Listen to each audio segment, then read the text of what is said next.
it's kind of like a downer, but then it can also be kind of like an upper, because that meant that you were able to take a step back and say, hey, what's this about? I don't have classes, I don't have all those normal distractions that are going on in my life. What is this Lent thing really about? And a lot of you, during your little commercials, actually hit on. You beat us down with it, and in fact, I don't think I'm ever going to interpret Dora the Explorer the same again.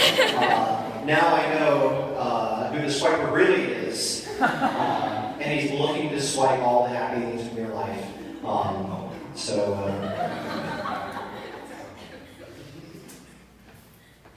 But the three things that, especially in recent years, I don't remember hearing it as much as I hear it now, but prayer, fasting, almsgiving, prayer, fasting, almsgiving, prayer, fasting, almsgiving. Just so much of what the church says now is directed towards those things. And it can be easy to get on the train and be like, oh, well, I can do that a little bit. That works. But what's the meaning behind those things? What is it? What's Lent all about? And if you pay attention to the world doesn't really understand Lent. Doesn't really get it. It's kind of like, what? Okay, it's Lent. We're going to sell you fish sandwiches now. Now come the Red Lobster. It's time for us to pull out all our non-meat deals. So I invite you to kind of take Lent in a serious way, and I want to show you very shortly one of my more intense Lents and relate it to what the world thinks about Lent. So here, let's see if it actually starts. What is happening? Play button is on the left side. Okay. It just looks weird.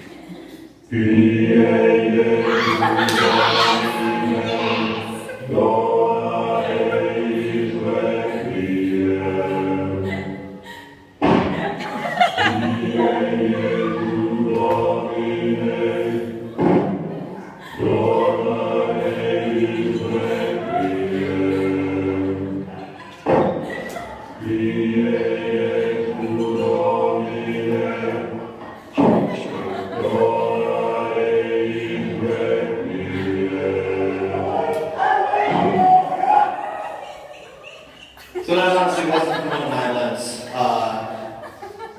But if you think about it, oftentimes that's in our mind, it's kind of like, suffer. But why are we suffering? Is it just because suffering is good? Suffering is great, suffering is grand. Jesus suffered, so you should suffer too. Come on, let's all just suffer together. No. God isn't a masochist. He's not a masochist. He's not suffering for the sake of suffering. Our suffering has a meaning, it has a purpose. I love the church's liturgy because even though it can be sometimes kind of a mystery, it often tells us the answer to a lot of the questions that we have. And in fact, it's an explanation, it's an example of like a really awesome theological way of thinking, which is kind of like you are what you eat. You know, we all know you are what you eat. But the church has the same saying. It's you believe what you pray.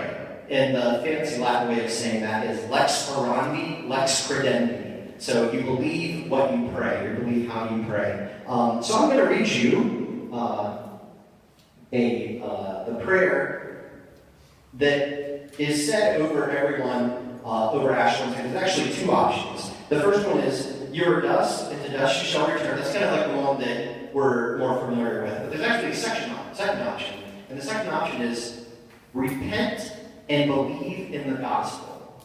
Repent and believe in the gospel. Did anybody get repent and believe in the gospel? Okay, so we got a few people who got that. I used to think it was like the sissy way of saying it, because I was like into like, what? It's what? Let's do this. But there's a reason behind this. There's a reason behind it. It's actually, so repent and believe in the gospel is actually the first recorded words of Jesus in the Gospel of Mark. It's the first thing he says right out of the gate. He doesn't say, hi, I'm Jesus, don't sin. You know, he says, repent and believe in the gospel. In $20 word number 2, so we've already got fancy Latin, lex orandi, lex credendi, and now I'm going to throw out a crazy Greek word, and it's the word that St. Mark uses in his gospel for conversion, repent and believe in the gospel, and it's metanoia. Okay, so we're in the desert, so if we're in the desert and we want to get the heck out of the desert, we want to turn around, we want to metanoia, we want to turn. That's what conversion basically means. It's a turning about of your life.